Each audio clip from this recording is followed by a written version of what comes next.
Hi viewers, இன்றைக்கி நம்ம என்ன பண்ண போகிறோன்னு பார்த்தீங்கன்னா கடம்பு.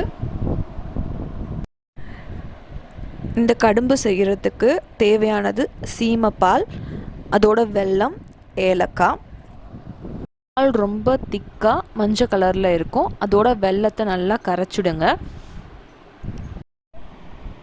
நான் 1 லிட்டர் பால் எடுத்திருக்கேன். அதுக்கு 1/2 கிலோ வெல்லம் நான் சேர்த்துருக்கேன். பாலை கொஞ்சம் டேஸ்ட் பண்ணி பாருங்கள். உங்களுக்கு ஸ்வீட் போதும் அப்படின்னா விட்டுடுங்க. அப்படி இல்லைன்னா இன்னும் கொஞ்சம் வெல்லம் சேர்த்துக்கோங்க. பசுமாடு கன்று போட்டதுலேருந்து முதல் 3 நாள் நம்ம கறக்கிற பாலில் கடம்பு செய்ய முடியும். அதுக்கப்புறமா பால் தெளிய ஆரம்பிச்சிரும். வெல்லம் நல்லா கரைஞ்சதுக்கப்புறமா அதை வடிகட்டி எடுத்துக்கோங்க.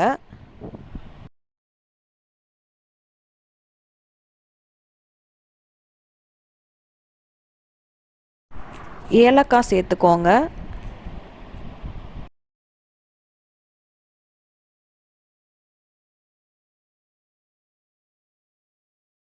இட்லி பாத்திரத்தில் தண்ணி ஊற்றி இப்போ இந்த பால் வச்சுருக்க பாத்திரத்தை எடுத்து உள்ளே வச்சுட்டு மூடிடுங்க.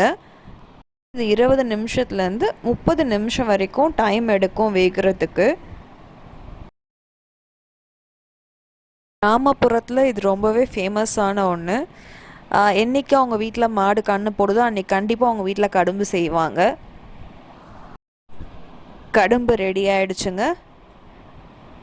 இந்த வீடியோ உங்களுக்கு பிடிச்சிருந்துச்சுன்னா லைக் பண்ணுங்கள், சப்ஸ்கிரைப் பண்ணுங்கள், ஷேர் பண்ண மறக்காதீங்க.